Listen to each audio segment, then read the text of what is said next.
I was exhausted, my muscles trembling after the workout, and all I wanted was the calm of hot water washing everything away. The locker room was empty, or at least I thought it was, until I heard the sound of another pair of footsteps echoing against the tiles. Before I could react, he stepped into the shower without asking, and in that instant my world tilted. Shock, annoyance, and something else I couldn't explain rushed through me all at once. The gym had always been my quiet escape. I didn't go there just to build muscle or chase a perfect body, I went there to silence the thoughts that followed me everywhere else.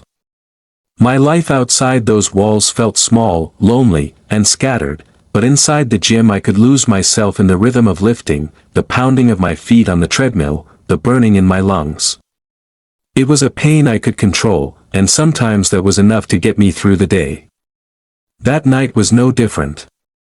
I pushed myself until my arms shook, until sweat soaked through my shirt, until I was sure I wouldn't be able to think about anything except how badly I wanted to lie down. My body craved rest, but I craved the shower more. There was something healing about standing under hot water after pushing myself to the edge, something almost like being reborn for a little while. The locker room was nearly silent when I walked in. A few lockers slammed in the distance, a towel dropped on the floor, the squeak of sneakers heading out into the night. By the time I stripped down, it seemed like I was alone. I turned on the water, waited for it to warm, and stepped into the small cubicle of tiled walls and fog. The steam rose quickly, wrapping around me, softening the ache in my muscles, clearing the noise from my head. I closed my eyes, tilted my face into the water, and let myself breathe. For those first few minutes it was exactly what I had been craving: solitude, heat, and the sense that I was finally, if briefly, untouchable. Then I heard it. A sound I hadn't expected. The echo of footsteps on wet tile, heavy and certain, drawing closer instead of farther away. My eyes snapped open, and before I had time to move or call out, the curtain shifted. He stepped in. Just like that. No hesitation, no warning, no asking if the shower was taken. He simply moved into the space as if he had the right. For a second my body froze. My heart slammed against my ribs and I almost stumbled backward, the water suddenly too hot against my skin. Anger flared first. Who does that? Who just walks in on someone like it's nothing? My mouth opened, ready to tell him to get out, to remind him this wasn't his space.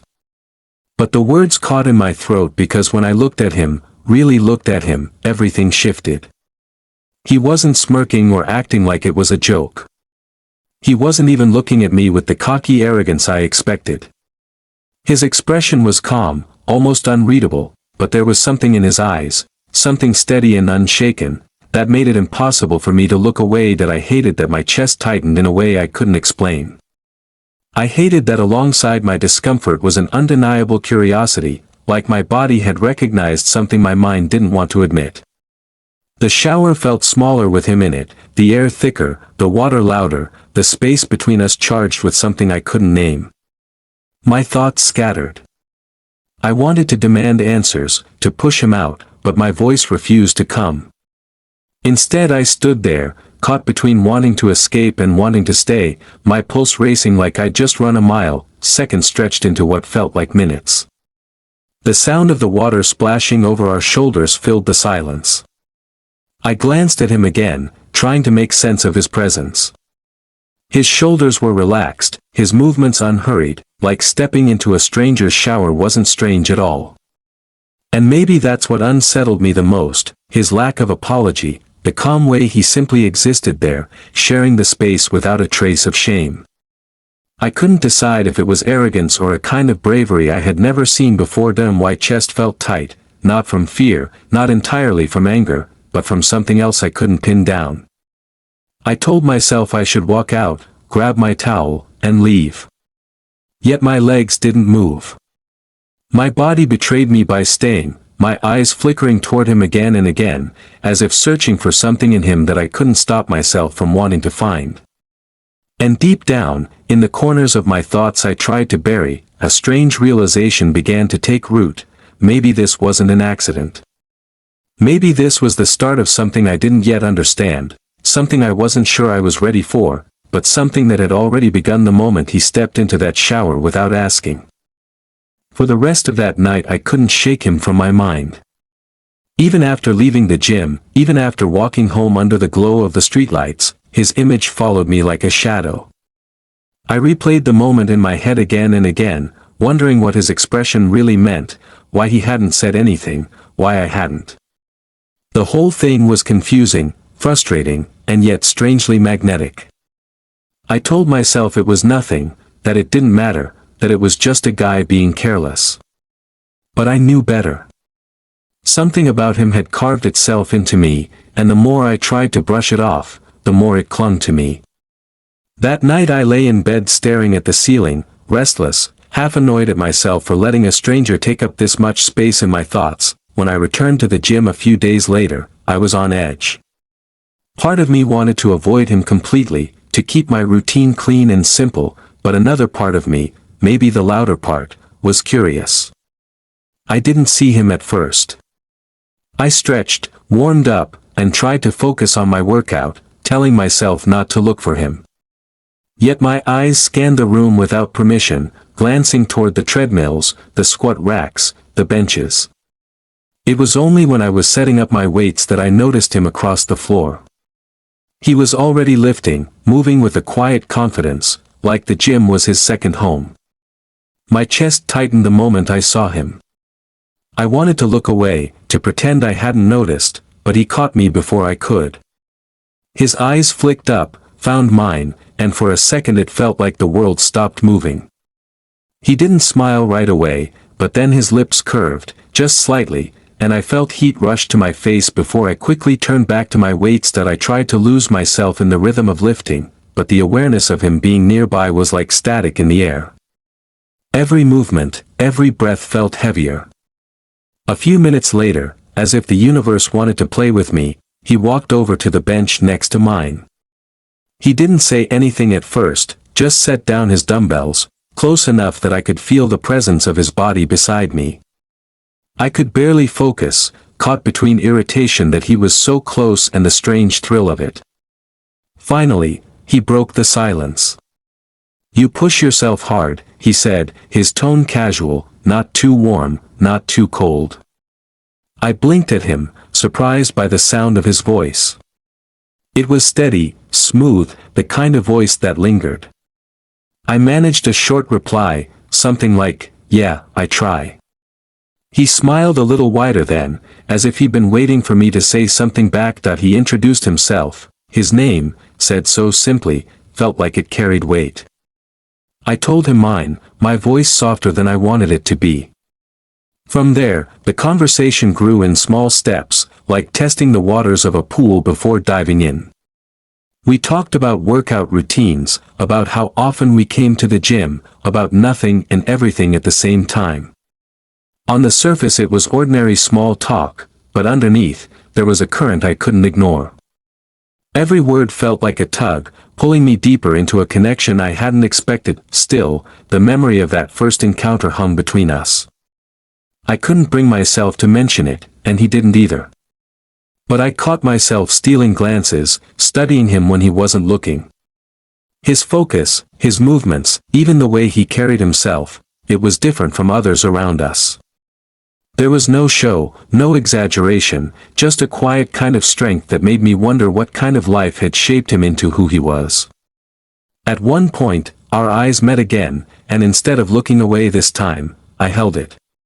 The silence that followed was strangely comfortable, as if something unspoken was forming between us. When I left the gym that night, I felt lighter, though I didn't fully understand why.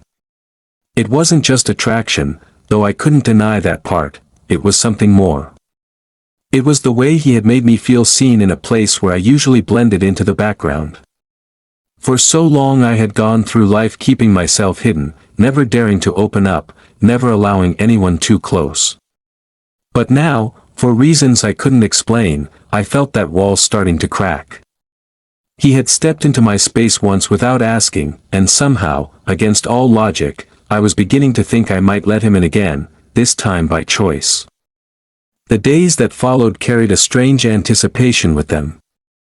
Every time I packed my gym bag, tied my shoes, and headed toward that building, I felt the same nervous energy buzzing under my skin. It wasn't just about working out anymore. A part of me, the part one tried hard to silence, wondered if I would see him there again. And when I did, it was never just coincidence, it felt like the universe arranging something I didn't know how to handle. We didn't leap into long conversations right away, but slowly, step by step, we started to talk more. It began with casual comments about sets and exercises, short exchanges about how crowded the gym was, but then stretched into longer moments.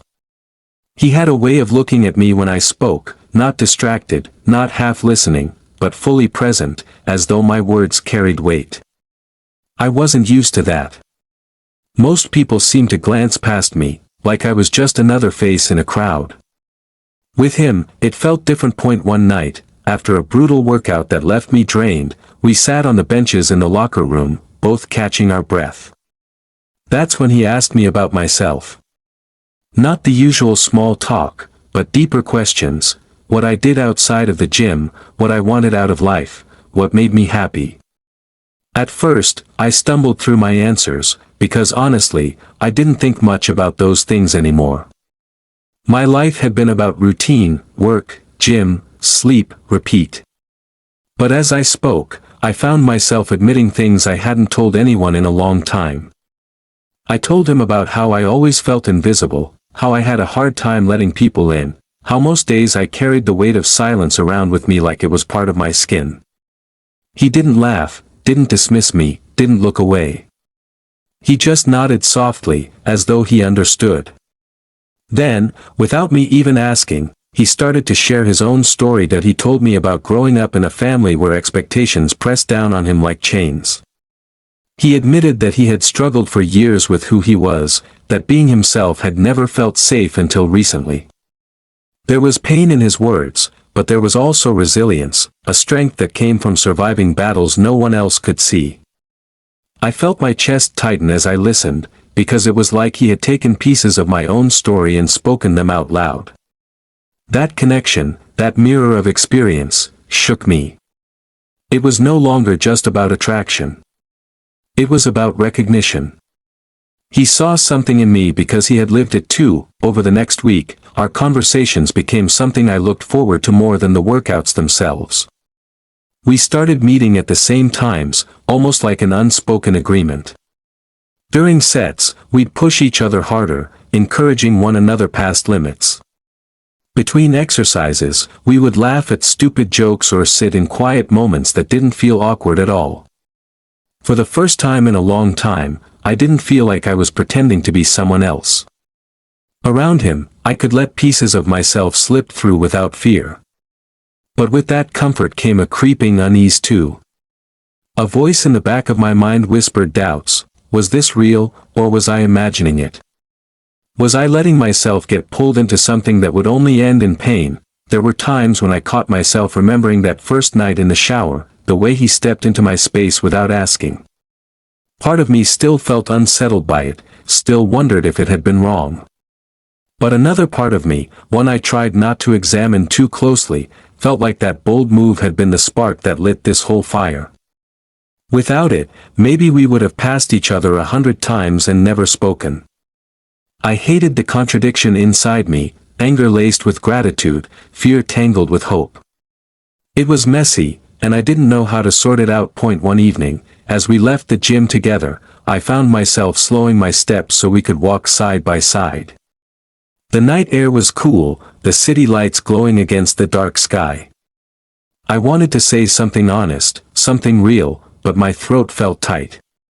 He must have sensed it, because he glanced at me and asked quietly, "You're holding back, aren't you?" The question pierced me, not because it was harsh, but because it was true. I didn't answer right away. Instead, I looked down at the pavement, searching for the courage to speak. Finally, I said softly, "I don't always know how to let people in." My voice cracked a little, like the truth was too heavy. He didn't push for more, didn't lecture me. He just nodded again, the same quiet understanding in his eyes that had been there since the start. That simple response felt like a lifeline. That night, lying in bed, I couldn't help but realize how quickly things were changing. Just weeks before, I had been drowning in silence, hidden away in my own shell.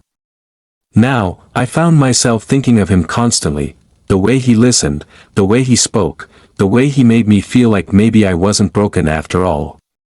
I didn't know what this was becoming, or where it was heading, but I knew it was no longer something I could ignore. It wasn't just a gym acquaintance. It wasn't just passing time. It was the beginning of something fragile, uncertain, and terrifyingly real.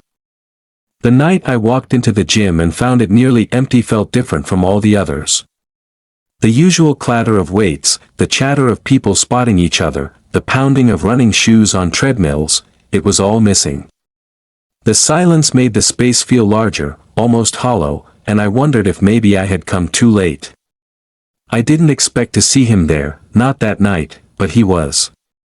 He stood near the benches, wiping sweat from his forehead, and the second his eyes found mine, I felt that now familiar tug in my chest. I tried to act casual, but the truth was I couldn't stop myself from walking toward him, like something invisible was pulling me closer. We exchanged a nod, a brief smile, and started our routine separately, but I knew it was only a matter of time before we ended up side by side again. By the time I finished my workout, most of the lights outside the gym had dimmed, the clock edging closer to closing time. I headed into the locker room, expecting to be alone, but of course he followed just a few minutes later. The room was quiet, the air heavy with the smell of sweat and soap, the kind of silence that presses on you until it feels alive. I sat down on the bench to tie my shoes, but instead of walking past me or settling into his own routine, he stopped and sat across from me. For a moment we didn't say anything, just stared at the floor between us like there was something too heavy to put into words.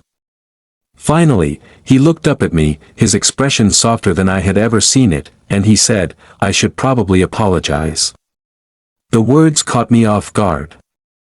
I tilted my head, waiting, not sure where he was going with it. He took a deep breath and continued, "That first night, when I stepped into the shower. I didn't think. I didn't realize how it might have felt for you. I shouldn't have done that." His voice carried no defensiveness, no excuses, just honesty.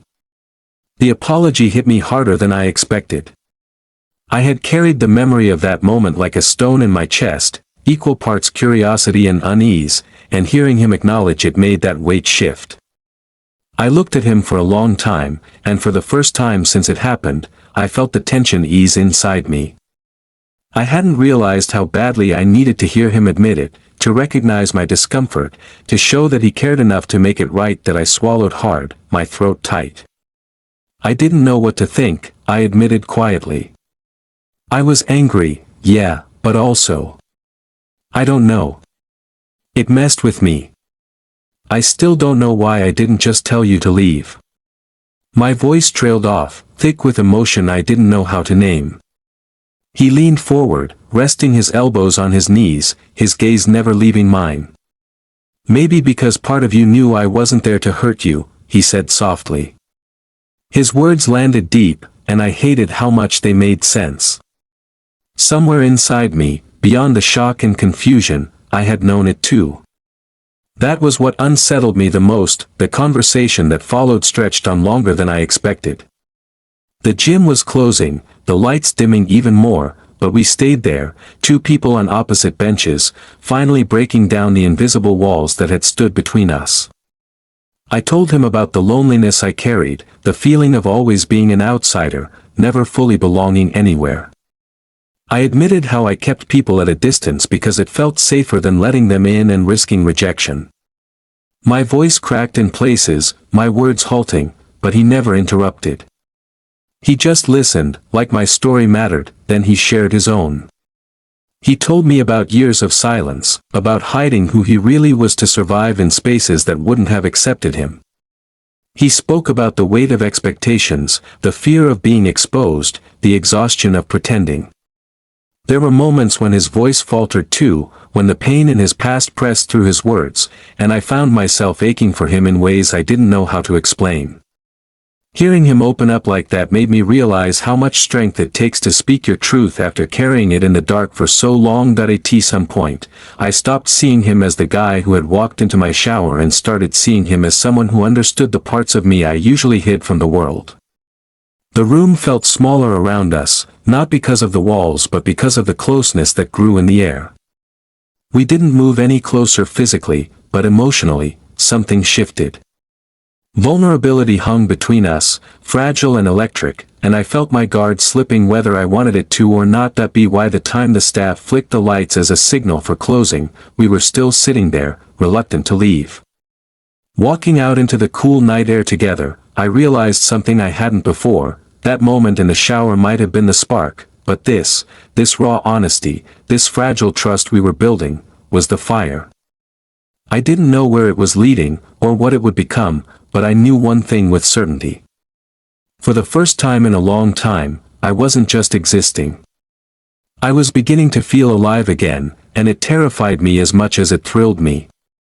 The days after that night in the locker room felt like stepping into a new version of my life. Until then, the gym had always been just a place where I went through the motions, moving from one exercise to the next, hiding behind music and sweat so I didn't have to think about how empty everything else felt. But now, with him, it was different. Every time I walked through those doors, I wasn't just looking forward to the workout anymore, I was looking for him. And when he was there, something inside me lifted in a way I hadn't felt in years.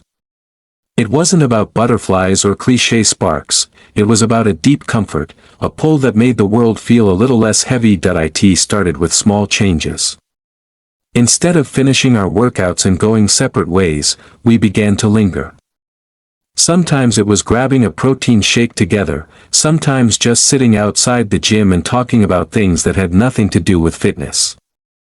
One evening he suggested coffee, and before I could overthink it, I said yes. That night turned into hours sitting in a quiet corner of a cafe, steam rising from cups we barely touched because we were too busy talking. I learned about the music he loved, the books he never admitted to anyone else that he read, the dreams he carried but didn't share because people often dismissed them. I told him about the pieces of myself I usually kept locked away, my fear of failing, my habit of pushing people out before they had the chance to leave me first. He didn't flinch, didn't look at me like I was broken. He listened, nodded, and sometimes smiled in that quiet, knowing way that told me he understood more than I said aloud. Our world started to overlap outside the gym. He invited me to run with him in the park one Saturday morning, and even though I hated running, I agreed just to be near him. The air was crisp, our breath coming out in clouds, and while my legs burned, I found myself laughing in a way I hadn't in so long. There was something about the simplicity of being side by side, matching each other's pace, that made me feel like I wasn't carrying everything alone anymore. Later, when we sat on a park bench catching our breath, he leaned back and said, "It's easier when you're not doing it alone." He wasn't just talking about running. I knew it, and the realization made my chest ache in the best way, but with that closeness came fear I couldn't shake. At night, when I lay awake, I thought about what people would think if they saw us together. The gym wasn't exactly a place where vulnerability was welcome, where men showed softness without someone twisting it into something else. Every glance we exchanged there felt risky, like we were walking a tightrope between what we wanted and what we were allowed to show. I hated how much that fear lived inside me, how much it kept me second-guessing every laugh, every touch of his hand that lingered longer than it needed to. One evening, as we sat in his car after grabbing food, the silence grew heavier than usual. I could feel the words pressing at the back of my throat, begging to come out. Finally, I admitted, "I don't know if I can handle people knowing. I don't even know if I can handle myself knowing." The confession felt raw, ugly, but it was the truth. He didn't look offended, didn't pull away. He just turned to me, his eyes steady, and said, "You don't have to figure it all out right now. We don't have to rush anything. Just let it be what it is." His patience disarmed me. I had expected pressure, expectation, maybe even disappointment, but instead he gave me space. And in that space, I found a strange kind of peace. Still, the doubts didn't disappear. I caught myself overanalyzing everything. Did he really mean what he said? Was he just being kind? Was I setting myself up for heartbreak by letting him in? The fear gnawed at me, but every time we were together, those questions melted away, replaced by the warmth of his presence. It was a contradiction I couldn't resolve, a constant tug-of-war between my head and my heart. As the weeks went on, I noticed the way he looked at me, not with impatience or judgment but with something steady and unshaken. He made me laugh when I didn't want to, pulled me out of my head when I was overthinking, and reminded me, without saying it outright, that maybe I was worth more than the loneliness I had settled for. And though I was terrified, though the idea of letting someone have that kind of power over me scared me to my core, I also couldn't deny the truth: I was falling for him. Not in some grand, sweeping way like in movies, but in quiet, steady moments that stitched themselves together into something real, that scared me more than anything. Because falling meant risking. Falling meant giving him the chance to hold me, or to let me hit the ground. It happened on a night that started like all the others. The gym was crowded, the clang of weights echoing through the air, the steady thump of bass-heavy music shaking the walls. I had walked in feeling lighter than usual, even excited, because I knew I would see him. Over the past weeks, our connection had become the highlight of my days, the quiet reassurance that maybe I wasn't as alone as I had always believed. But that night, everything shifted. I spotted him across the room before he noticed me, and at first, the sight of him made me smile. Then I saw the way he leaned against the bench, laughing at something another guy was saying. The other man's hand brushed his arm casually, too comfortably, and though it lasted only a second, it was enough to set something heavy off inside me. My chest tightened, my stomach dropped, and before I could remind myself to breathe, my mind was already filling in the blanks with ugly stories I didn't know were true. I tried to shake it off, forcing myself into my workout, gripping the barbell harder than necessary, pushing through each rep as though I could sweat out the jealousy clawing at me. But it didn't work. Every time I glanced up, they were still there, laughing, talking too closely, sharing something I wasn't a part of. My brain spun with questions. Was this why he had been so patient with me? Because I wasn't the only one. Was I just another option, another temporary distraction until someone easier, someone braver, someone less complicated came along? The thoughts poisoned me quickly, filling me with anger and fear I didn't know how to control. When he finally walked over to me, smiling like nothing was wrong, I could barely look at him. He asked how my set was going, and I gave him a clipped answer, my voice colder than I intended. His brow furrowed in confusion, but I turned away, grabbing my towel like I couldn't be bothered. For the rest of the night, I avoided him, cutting my workout short, pretending to check my phone so I wouldn't have to meet his eyes. The truth was, I was scared of caring too much, scared of being hurt the way I'd been before, scared of letting myself believe this was different when maybe it wasn't. For the next couple of days, I kept my distance. I ignored his messages, told myself I was too busy, buried myself in work and meaningless distractions. But the silence between us only grew heavier, and the longer it stretched, the more miserable I became. I wanted to reach out, to explain, but pride and fear held me back. I convinced myself he would eventually forget about me, that maybe it was easier to end it now before it turned into something deeper I couldn't escape from. But then one evening, as I left the gym, he was waiting outside. His expression wasn't angry, but it wasn't casual either. It was serious, determined, like he had been rehearsing what to say. "What's going on with you?" he asked, his voice steady but edged with concern. I froze, caught between wanting to run and wanting to finally let the truth spill out. I muttered something vague, something about being tired, but he didn't buy it. "No," he said firmly. "Don't do that. Don't shut me out without a reason. If you're upset, tell me. If I did something, say it. His words cracked through the wall I had been trying to build that I felt heat rush to my face as anger and hurt tangled in my chest. I saw you, I blurted out before I could stop myself. Laughing, talking with him like I wasn't even there. Do you have any idea how that felt? The words came out sharper than I intended, but I couldn't hold them back anymore. For a moment, he just stared at me, taken aback, and then he sighed. You think that's what this is? That I'm with someone else? His voice wasn't defensive, just exhausted. He's a friend. That's all. Nothing more. I wanted to believe him, but the knot in my chest wouldn't untangle so easily. You don't get it, I said, my voice breaking. I've been here before. I've trusted before. And every time, it ends the same. I'm left standing alone while they move on like I never mattered. My throat burned, my eyes stung, but I kept going. I don't know if I can survive that again.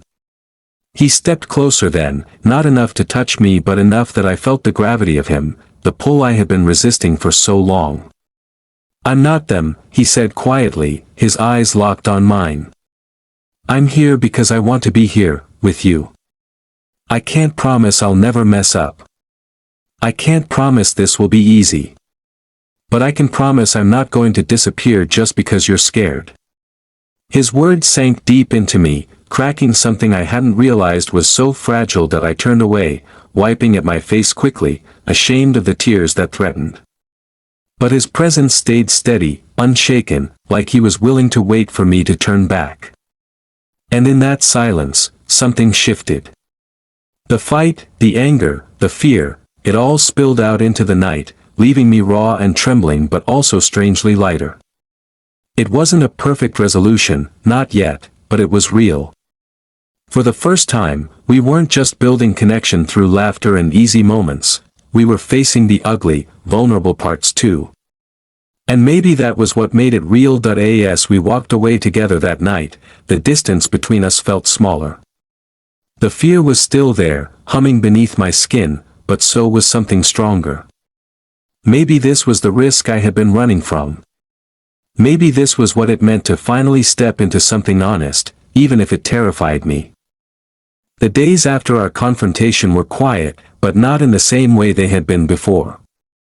This time the silence between us wasn't made of avoidance or fear, it was a space where both of us were trying to process what had been said. I replayed his words in my head over and over again, the way he had looked at me with such certainty, the way he had insisted that he wasn't going anywhere. A part of me wanted desperately to believe him, to let his promises sink into the places inside me that still ached with old wounds. But another part of me kept pulling back, whispering that trust was dangerous, that the moment I let my guard down, the ground would give way beneath me. I lived in that tug-of-war for days, but every time I saw him, every time he showed up without hesitation, I felt those walls inside me weaken a little more. That he didn't try to fix me, didn't try to force the healing. Instead, he simply showed up. At the gym, he was there, spotting me when I pushed too hard, offering encouragement when my body wanted to quit. Outside, he sent small messages just to check in, nothing heavy, nothing demanding, just little reminders that I wasn't alone. One afternoon, after a long workout, we sat together on the curb outside the gym, water bottles in hand, watching the sky turn soft with evening. I remember the way he leaned back, his posture relaxed, his eyes thoughtful, and said, "You don't have to prove yourself to me. Just be here. That's enough." Those words hit me in a way I didn't expect. No one had ever told me I was enough just as I was. For so long I had believed I had to be stronger, tougher, more guarded, that the only way to be safe was to carry the weight of my pain alone. But with him, the rules were changing. As the days turned into weeks, I started to notice the little ways he rebuilt my trust. When he said he would meet me somewhere, he showed up early. When I shared something vulnerable, he listened without judgment, without cutting me off or turning it into a story about himself. When I stumbled over my own fears, he didn't pull away, He stayed steady, his presence quiet but reassuring. There were moments when I caught myself laughing with him and realized it had been years since I'd laughed like that, freely, without the sharp edge of insecurity underneath. It scared me, how much he was starting to matter. But it also gave me a sense of hope I hadn't felt in years. Not everyone around us understood. The gym was a place where people thrived on appearances, on toughness, on a certain image of masculinity that left little room for softness or affection between men.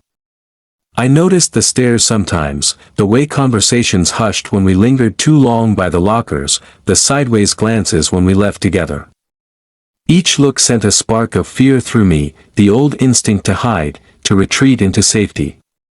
But then I would catch the calm in his eyes, the way he never seemed rattled by it, and I realized he wasn't going to shrink for anyone. One night, when I voiced my worry, he shrugged and said, "Let them look. They don't know what we have. They don't get to decide if it's real."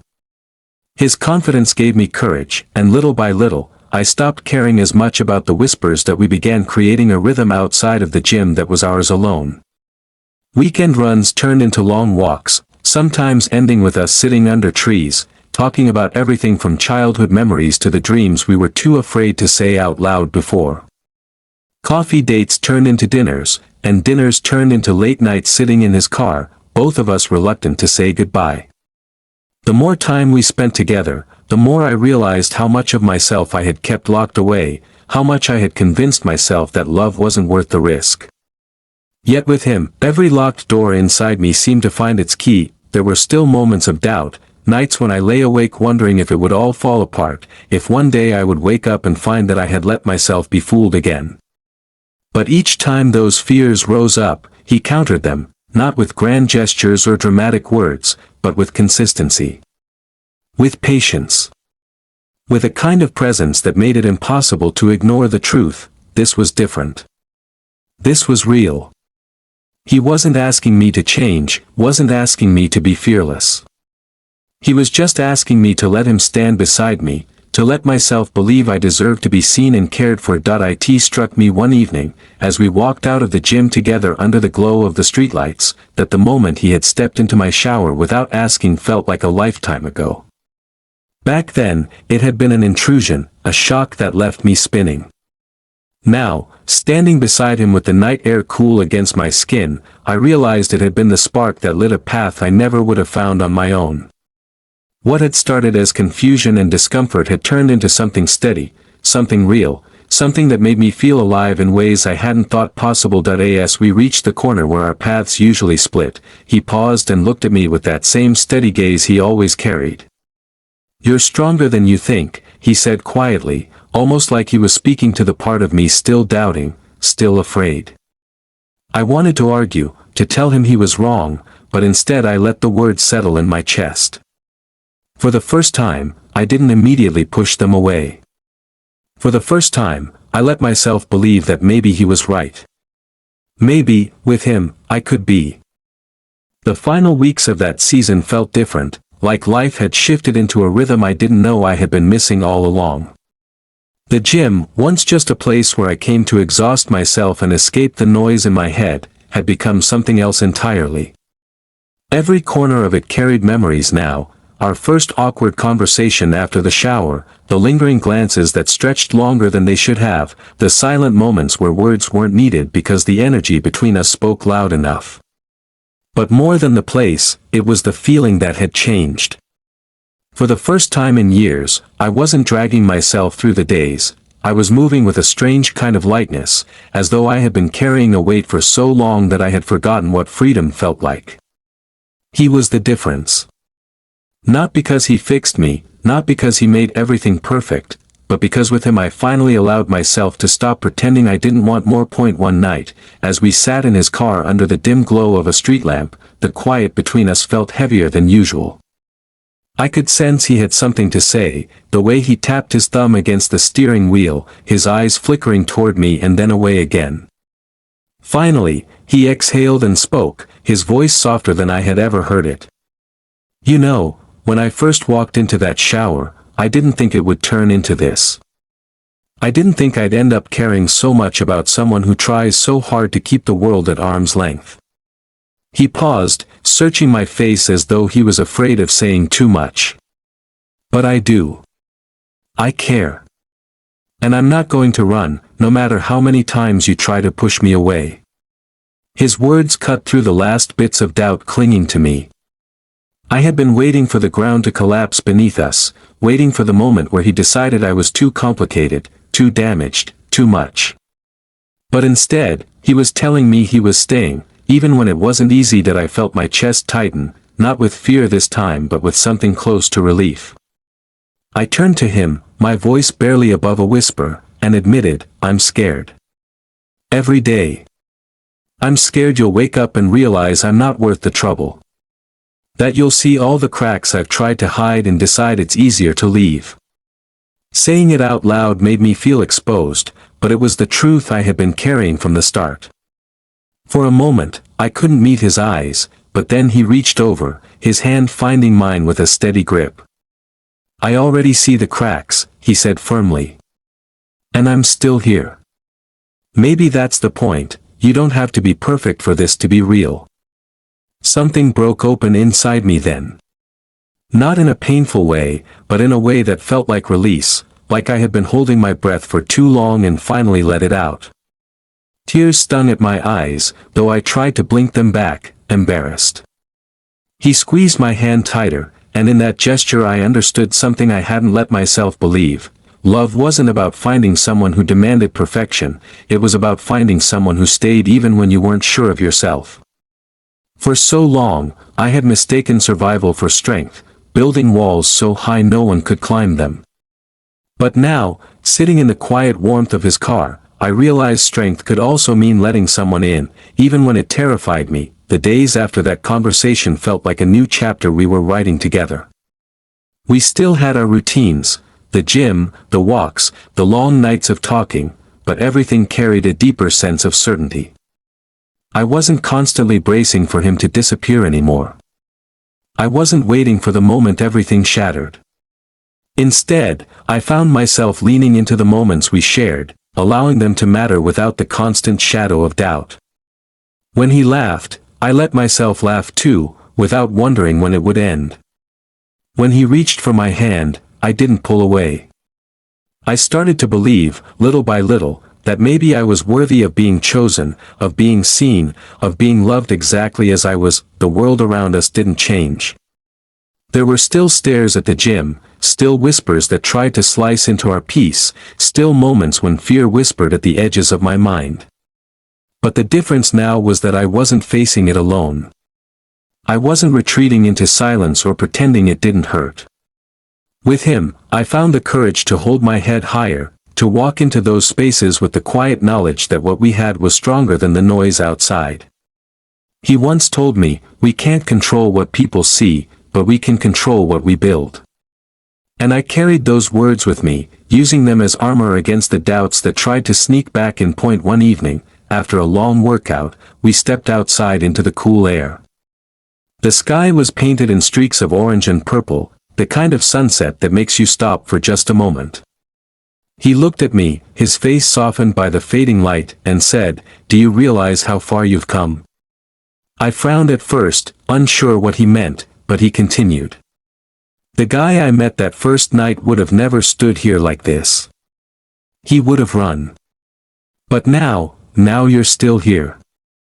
With me. That's strength." His words hit me harder than I expected, because for the first time, I realized I wasn't just surviving anymore. I was living. That night, as I lay in bed replaying everything we had been through, the awkward beginning, the jealousy, the fear, the healing, I felt something I hadn't felt in years: peace. It wasn't the kind of peace that meant everything was perfect. It was the kind of peace that came from knowing I didn't have to carry everything alone, that even when the road ahead was uncertain, I wasn't walking it by myself. I finally understood that love didn't erase the scars, but it made carrying them easier. And for me, that was enough. When I think back to that first moment in the shower, the shock and confusion of it all, it almost feels like a different lifetime. I could never have predicted that it would lead me here, to a place where I could finally breathe, finally let someone in, finally believe that I deserve to be loved without conditions. It wasn't perfect, it wasn't easy, but it was real. And for the first time in my life, real was more than enough.